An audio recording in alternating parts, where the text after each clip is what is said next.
But I suppose if I was to like relate myself to a baller, I've always looked up to people like Pepe, he's Oh, quite he's hot headed, nasty, bro. yeah, quite He hot is headed, quite nasty. aggressive. But Oh, that was my thing, bro. Like I was never the best centre half. Like there's been boys, but what I had was passion and heart, and I gave everything out. Like, but I'm comfortable with the ball, and I win my headers, I win my duels. So, yeah, I mean Pepe, Sergio, even John Terry, man, like he's one of the best. were you one of those guys that used to pinch the back of the arm, pinch the under the leg, Oh, bro, on the listen, toes, I've done some things couple that red cards? I got amount of red cards. The thing is with me, the thing is with me, I remember one time and I was playing and I went up for a corner. So I'm attacking now, got up the corner and a geezer elbowed me in my side as I've jumped, right? Said a few things. I said a few things back. I said, all right, watch. 10 minutes later, they've got a corner. Now I'm said to him, I'm marking you. So I'm marking, come over. I told him, come over here, I'm marking you. He's jumped for the ball, right? I've grabbed him by the balls. I'm not gonna lie. I grabbed him by the balls and I pulled him back down to earth. I've never heard a man scream like that. I swear to God, I've never. And I was like, "What's happened? Nothing happened, but no VAR." But yeah, man, look, you got to do what you got to do. I mean, I've done some dirty challenges. I've elbowed and I've been elbowed. So swings and roundabouts, man. Do you know what, bro? I say Pepe and these men are nasty. I was a bit like that. So I remember one time I was up front because I started like defense, then up front and now back. But I was up front now. I've got a man, the throw's coming down the line. So I'm just right there to flick it on, really. But I know that the guy defending me has got quite bad asthma because I started having his pump in that at half time. So obviously the ball's come up. I've elbowed him in the chest and he's folded over because he was losing quite a lot of breath at the time. And then it was like, GBH. What? So basically, you did GBH. That was basically GBH. Essentially. and then my dad, at the end of the game, got my hand, his dad got his hand, and we shook hands, and that was it. And that's just how I dealt with it. Like, you do your dirt on the pitch, and then you shake hands always after. That's just... I think one of the worst things I did, I started on the bench, and one of my boys was playing the game, and he knew one of the boys on the other team. And my friend was actually sitting next to me on the bench. And this particular guy, who my friend knew on the other team, was doing dirty challenges, like was obviously put on the pitch to just lift us up in the air. And I knew I was going to come on. So I said to my friend who knew him, I said, listen, give me some information about him. He went, well, he's got a girlfriend. I said, right, his girlfriend's name, Sally. Okay, cool. No, what's his mum's name? His mum's name is Jean. I said, cool. I got onto the pitch. I walked past him. Hey, can I swear? Yeah, you can swear. I walked past him and I barged him, right? He went, what? I said, listen, you waste, man. Yeah. I fucked your girl last night. Her name's Sally. Mate, I've never seen a man's head go like that before. He was gone. I said, yeah, her name's Sally. She lives such and such. She's blonde hair, big back. Yeah, she do you know what? I've never seen a man rattled so much. Like, it was gone. He got subbed off. 10 minutes later, he got subbed off. Mate, and he was fuming on the side, not even fuming. He didn't know what to do with himself. He didn't know what to do with himself. But that is what we call in football shithousery. Yeah, I lived in his head rent free, basically. Rent free. In fact, he was paying landlord business. I mean, Spoonie, going to you, we're going to have a little discussion here about some of the biggest games or moments that have really turned this around for us in the last couple of years. I'm gonna chuck one in there straight away and say that 4-1 defeat to Tottenham at Wembley in October 2017. We've lost 5 league games since that, and I think that is genuinely the moment where Klopp looks around and goes, right, well, this can't happen again. He drags Lovren off after 20 minutes. He's having a shocker, unfortunately. And, I personally believe that's up there with one of the turning moments. What about yourself? We'll go with Spoonie first. I mean, that is a great game to look at. I think we saw, and I don't want to call Jurgen Klopp ruthless in a sense, in the way that we often speak of the word ruthless, but I think he realised at that point that there's no time for sentiment, and I'm not saying he's an emotional guy in that way, but his emotional state is how it should be. It's balanced. But I think he looked at that and thought, we've got to change stuff here. I think the defeats in the finals since then absolutely would have hurt him. But I was saying to him, you know, some of my Liverpool fan friends were like, he's not the man, he keeps losing in finals. And my point was, we have no right to be getting to these finals at this time. So the fact that we are getting to these finals is a win. You know, I was in Basel for that defeat, and you know, we seem to forget that they had already won the Europa League, I think twice at that stage. That was their third time on a spin. You know, they're a Champions League team that was then going to win the Europa League. So what were we doing? We were struggling to even finish in the top four. So listen, I think that game, the defeats in the finals, and this season, one of the most important games for me was when we came back to get all 3 points against Aston Villa.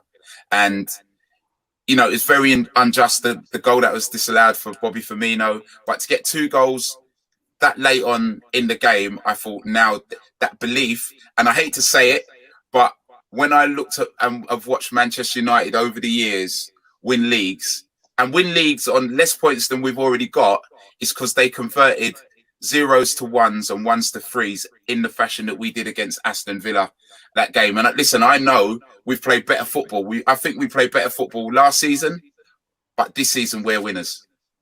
Yeah, I completely agree. That's a big standout moment. I remember that game. Robertson scores 86 minutes, Mane 94 or something crazy. Drifty, what about you? Is there any more points you can pick out from maybe the last 2 or 3 years that are the moment that things change? Big up to everyone that's watching, by the way. Press the like button, share the stream. We've got 2 incredible guests on. So let's like and comment and share and all that good stuff. But Drifty, go on.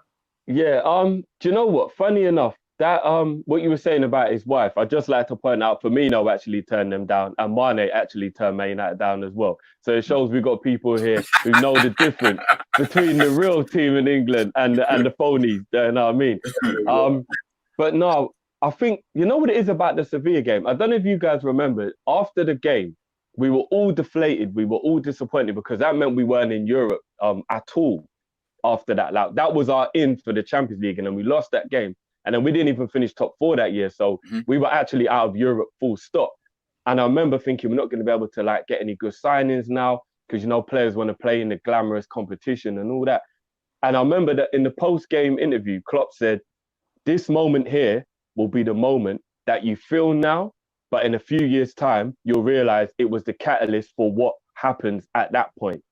And we would have got Mario Götze instead of Sadio Mane if we'd have won that Europa League. And what a disaster that would have turned out to be, because look at his career. Sadio Mane might be the best player we've ever had. Like, I adore that guy. I never thought I could like another man the way I like Mane. It's mad. So when you really think about it, that might be the point. That loss to Sevilla truly might have been the point, because from that moment we signed Mane, and then the rest is history. Like, literally, from that moment, I'll throw Ronaldo in there. That's my guy as well. Love Genie. We signed those 2 that summer, and then the rest is history. So I think it might be that Seville game that was the real turning point. Yeah, 2016 that was a few years back. Sorry, did you want to say something? Yeah, no, I was just gonna. I have this saying in my life that greatness often gets achieved the other side of adversity. So anytime I'm faced with a challenge, I think about what happens once we've overcome that, and that just goes on for what Shifty said there. I think Jurgen Klopp said it, and I think the way that he plays, the way that he's got everyone thinking, absolutely epitomises that. Yeah. Listen, with Arsenal, I say this on every Arsenal fan stream I do, or whoever I'm speaking to. I grew up, all my family are from Liverpool, right? My mum grew up selling programs in the Kop end in the 70s, and I've now lived in North London. And all my family from Liverpool. I go to every game. Growing up in North London, around the age of 7, 8, everyone had the Lumberg red stripe through their hair. I grew up around greatness, and I, purely out of jealousy, didn't like Arsenal, but I had to respect them because of how class they were and some of the players. My old man took me to Highbury, my first ever away game, when I was 6, and watched Liverpool draw 1-1 with Arsenal. Do you remember? I think Lundberg scored, and then John-Arne Riise scored. It was 1-1. Great day at Highbury. I remember the sweets outside, the smell of the burgers. That club there that I saw isn't the same club that I was outside of yesterday. In 2005-06, I'm going to say, when you lost that final, it was like the absolute backbone of your team was ripped away when Henry left, Vieira left, and even the likes of going on, Toure leaving, Gilberto leaving. These are players, Pires leaving, Lundberg. These are players that encapsulated the Arsenal, the new Arsenal that were a title-winning side, challenging in Europe. And I think what's happened since then is obviously the stadium's a big part of it. The atmosphere gets ripped away. But as well as that, this toxicity that has leaked through from the top down, from the shitty board that won't invest in the club, right down to players like Lovren, who, quite frankly, Lee, I'm the first person to say, if I was an Arsenal fan, he's the first person I'm getting out of the club. He's bringing the whole club down. Ozil. Yeah. Too much money. Yeah. And I really do have a lot of pain for you because I've seen you be so great. And remember, I never saw Liverpool be great. Because I've seen you so great and I've seen you fall so much with these players that are allowed to manipulate your great club, it fucking pains me. And I feel your pain, man. And that's how I look at it. Listen, you're making me depressed when you talk about all that sort of stuff. But I feel your pain, though, man. It is there. What really grates on the Arsenal fan is that we had this great stadium. You can talk about Anfield as iconic for a Liverpool fan, and it is, you know what I mean. But Highbury's very iconic around the world as well, Yeah, absolutely. The North Bank and everything like that is, and they took that away from us to build this cash cow.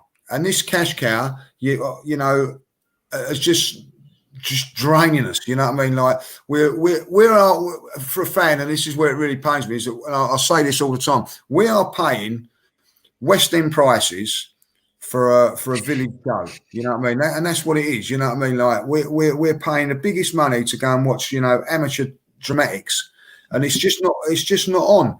And I look at Liverpool. When you had that thing with the money was going up and all the fans united and all walked out of the ground that day. Yeah. What's happened to Liverpool because of that? Arsenal have not had that. There's been this very, very toxic thing going around about the club, and all the Arsene Wenger in and out sort of stuff and all that, And it was just frustration because we're spending all this money and getting nothing back. And it's not saying guaranteed about success because it doesn't matter about it. But what you want is your club to for us, we're spending the maximum amount of money we can, you know what I mean? And some, Arsenal fans, sometimes you can't afford to go to the games. To go and watch an Arsenal Spurs game, it's £90. And then and the club's not going out and spending, and you're seeing all these other clubs spending and showing the ambition that you want. And, Liverpool have had it bad with a couple of owners, but you managed to come out, get them out and getting in a decent lot of owners now, you know what I mean? And Arsenal have just seemed to just let people walk all over us. And it is a frustration with an Arsenal fan, you know what I mean? And we take it out on each other and things like that, and it's getting worse. And do you know what makes it worse now is that there's an acceptance. Do you know what I mean? There's an acceptance, if Arsenal lose tomorrow, it was expected, it's acceptance. That shouldn't be the case when you've moved from this great iconic stadium to this massive stadium. If we lose, we lose. You know what I mean? What do you expect? And this is what's happening. And that is a massive, massive thing for us. So let's waste no more time and get into the matchday mixer.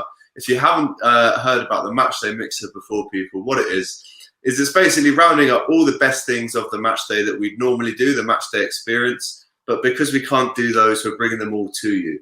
So we all miss going for a pie, a burger, a pint, listening to your favourite tunes on the way to the ground, your favourite clobber on the way there. It's all part of it. But because we can't do it, we brought you Matchday Mixer. So we're going to get into a jacket and trainer combo, music, a meal, and a drink. First and foremost, I'm going to start with Kelechi. Some stupendous choices here, my good friend. We start off with your drink. That's what I'm going to start off with this week. And you've got You've gone with the vodka and Coke. I mean, Smirnoff's there, of course. Other alcoholic brands are available. We should say that, of course. But it's yeah. I mean, it's a strong drink, actually, especially if you. Yes, of course. You know, when you have to be in the spirit. You know, you have to be prepared to shout and chant. You know, uncontrollably in the stadium.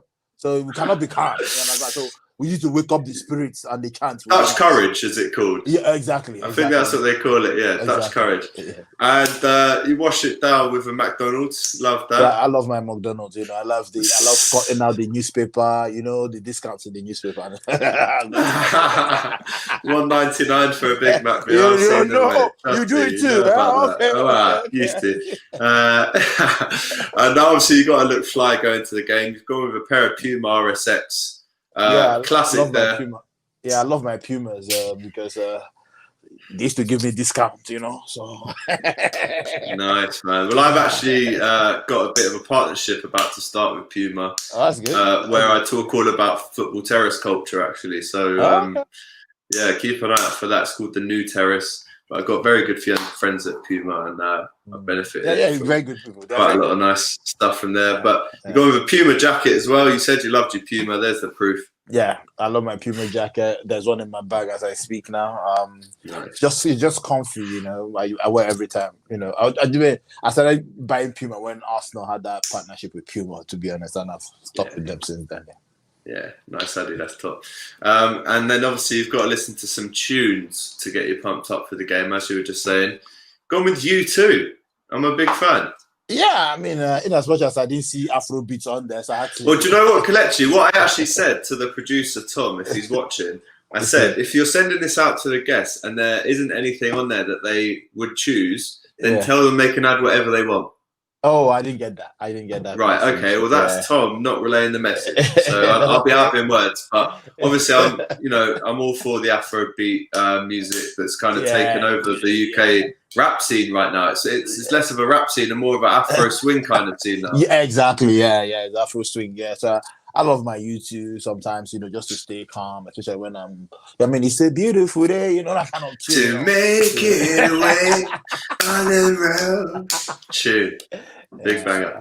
So for me personally, whenever I go to Anfield, I'm all about the scouse pie, which is a meat and kind of potato stew, which is famous in Liverpool. It's called scouse. So that's my pick. But Robbie, man like Robbie, has gone, ladies and gentlemen, for a vegan burger. Let's know in the comments right now what you think of this choice. I mean, I gave you a big list of food there, Rob. You got to admit, there was every type of food on there. Yeah. And this one in particular, it looks like it's a mushroom vegan burger. So you actually stopped eating meat a month ago during lockdown, Robbie. Yeah. How comes you've gone for a vegan burger? Because there's no meat in it. Silly question, really. But what was out of your list, that was the only thing that didn't have any meat. True. There was also a vegetarian burger option, so we're looking after everyone. Yeah, I didn't see that one, but yeah, at the moment, like for the past month, I haven't eaten any meat, and I've sort of switched up my diet now. I sort of do like what they call a plant-based diet. Yep, love that. So you can still eat meat in a plant-based diet, but not. You just restrict it down to a very low amount. But I haven't actually eaten any meat since I've been doing this, and I've been enjoying it, and it's been good. Is that the bully beef video? You cut out the meat after your own cooking? No. When I did that video, I was still eating meat. Yeah. I can't eat bully beef now. I've kind of got into this vegan type diet. You know what I mean? And I've been enjoying it because to be honest, I haven't gone in it as a vegan, but I haven't been eating dairy products either. I haven't been drinking milk. I don't really drink a lot of milk anyway, but I haven't really drunk any milk. I haven't been eating no eggs. And and I haven't eaten any meat. And I've actually really enjoyed it. And you know, it's I read a book, and it just was this book was all about the how good health how you can improve your health by eating without eating meat. And the book was all fact-based. And after reading that book, I was like, wow, I'm going to give it a try. And it's been brilliant. Yeah, big up all the vegans, man. My sister is a vegan. She's been for about a year now, and you kind of pick up a few of their habits if you live with the person, you know. So like I've stopped drinking. Like I just drink oat milk now or almond milk. Yeah, that's what I think, yeah. And I've noticed a lot of differences. So absolutely, don't knock it until you tried it. We like to have. No, you know what? I mean, the thing is about it, right? I used to slate people. I used to take the piss out of people for being vegan and vegetarian, and now, you know, I've had to apologize to all of them, and they've all been taking the mick out of me. Yeah, didn't you used to say Robbie, right? I was going, yeah, I did, but yeah, I read this book, man, and I was like, wow, like the amount of things, the benefits of eating a plant-based diet. Absolutely. I was like, I'm going to give this a try, and I have to say, it's been superb. I've really enjoyed it. About some players that we've had in the past. So this week's Would You Rather, who would you re-sign in their prime? Now this is to go back into the current team, Chris. We've got Coutinho, who we're kind of talking about already, but Alonso, Sterling, and Mascherano. I mean, great players to Liverpool all individually. Let's break it down, Chris. What do you reckon, man? That's really hard, mate. Normally there's something like that where it jumps out at me, but that's a bit of a bastard of a question. To be honest, I didn't put Suarez in there, and I didn't put Suarez. Just to man, that's so difficult. Let's know in the comments that you choose, by the way. Yeah, man. Give me some help. Give me some help here. Let us know in the comment section, of course. I think, oh shit. Because I'm looking at going Mascherano or Fabinho. Well, I'd rather Fabinho, and then I'm like Xabi Alonso or Fabinho, and I'm like, ooh, that is a tasty little number. Sterling's amazing. Is he better than Mane? No. Coutinho, I think I can write Coutinho off straight away. I'm gonna write off. I'm gonna go with Xabi Alonso. It's a good shot. I think he's the only one that is guaranteed a place in our team. Yeah, I mean, the way that boy used to ping a ball about is unbelievable. Funny story about him, actually. You know, the summer that we were going to swap him with Gareth Barry, I think I was in Mallorca, and I walked past his table, and it was Martin O'Neill there. And at the time, we were kind of brainwashed into thinking that Gareth Barry was the replacement for Xabi Alonso, which in hindsight, obviously he wasn't. But I remember speaking to Martin O'Neill, and like, I was like, oh, you're going to sell Barry then? He's like, you got no chance. There's no way we're selling Barry there. And then he just kept talking to me about football, and I was like, Martin, I've really actually got to go now. My parents just like literally say, go over and say hi. Now I've got to go back. And he was like, oh, okay, yeah, no, that's fine. Yeah, that's fine. I was like, yeah, all right, mate, cheers. He loves football. He just wanted to talk to me about it all the time. Kieran B, Alonso, all day, every day. Xabi Alonso 14 says Indra. Game McQueen says, I actually love Coutinho. He was amazing. To be fair, we only lack the Coutinho type of player at the moment. That's not a bad shout, to be fair. Is that right, though? Do you believe that? I mean, we're different teams to when Coutinho played with us. It's tough to say Coutinho, would he get back into this team? Because it's very different from when he played in it. If you think about the fact that we probably saw Coutinho, Mane, Firmino, and Salah play in a team maybe, 5 to 10 times? And they were unreal. I mean, Coutinho, before he went to Barca, that was probably the best he's ever been in his career. So if we're taking that Coutinho back, I'd have to, out of those four, I'd have to say Coutinho. I know it's a controversial one. Do I think it will happen? No, by the way. I don't think Klopp will bring him back. I think the trust is gone after he feigned injury. I think once you fuck Klopp off, it's tough to get back in his books. But if we're going on pure impact to the team, I think I would go... Where are you playing him? I'd play him instead of Wijnaldum, which sounds absolutely crazy because I love Ginny. And I mean, that's a tough question, Chris. You've really, because now I'm like, I love Ginny though. Huh? You've had time to think about this. This has just been thrown on me. So, right, look. Yeah, maybe I should think about my own questions. Sadio Mane, he's not playing left wing anymore, which is where he majority. I mean, let's be honest, right? Mane was joint top scorer in the league last season. And he's been amazing there this season. So Coutinho never got to anywhere near top scorer in the league. So he's not there. So the position is Wijnaldum's slot. But defensively, we weren't a good side then. Yeah, it's true. I mean, we had Karius and Lovren. Yeah, I mean, yeah, absolutely. So I'm looking at that. I can see if you're going to put him anywhere, it would be Wijnaldum's spot. But I truly believe only one of them gets into our first 11. And that shall be Alonso for you. Yeah, but then Mascherano, like, that is a bad picture you've picked of him, isn't it? He looks like the bad guy. Well, there's no good pictures, man. There's no good pictures. I've trawled. There's not one picture where his mouth is shut and it's smiling. He looks like Hey You Guys off the Goonies. If you and he's scaring me. Let's get it off. Actually, let's get him off. Yeah, there's actually another one that we've got here. So this is so you're invited to a title celebration party, right? And now it's you got to pick 2 players. So you got to pick a pairing from these 3 pairings that you're going to their party. So you can either go to Alex and Kara's party, the Ox and Kara, they're having a shindig, or you can go to captain and vice captain's party. Or, I mean, this for me, this is my one personally, but this is Gerrard and Klopp. I mean, they'd have a nice party. They live near each other anyway, so just walk it home after. I mean, which party are you going to there, Chris? That's a tough one. First off, that was very disrespectful to James Milner, the vice captain. Oh, sorry, yeah. Verge's third captain, isn't he? I think so. I hope so, now that I've corrected you. Right. Sorry, team. Milner is definitely vice captain, but I mean... But you're right. The answer to the question is Steven Gerrard in England. I mean, listen, look, I like Jamie Carragher is one of my favourite players of all time. And Alex looks like, I'd love to try and recreate that step dance with him or his bed. Preferably his bed, thinking about it, up the stairs. So yeah, that's great. But like, you could have just picked, I could have picked just Klopp against the other 2 because like we've seen him dancing around to that Wijnaldum song and all that after the Champions League, and we know he likes a beer. Gerrard, you just want to get to know because he's been so closed for so long to Liverpool fans. I mean, it's all day, mate. And I saw some of the comments flying up then as well. There we go. Yeah. To be Klopp, mate.